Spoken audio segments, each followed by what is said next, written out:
Hello everyone, welcome to Fresa Technologies YouTube channel. In today's video, we are going to see about how to search for a job by job date using quick search option in Fresa application.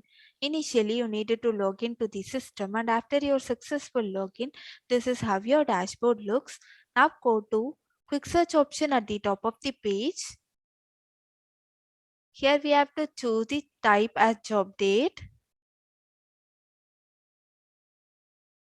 Now fill the from date. Fill the to date and then click on search button. Once after your click, the job results will be displayed on the screen. By clicking on job number, we can directly navigate to the job summary page where you can find the details regarding your job. Hope now you got an idea about how to search for a job by job date using quick search option in Fresa application. Thanks for watching.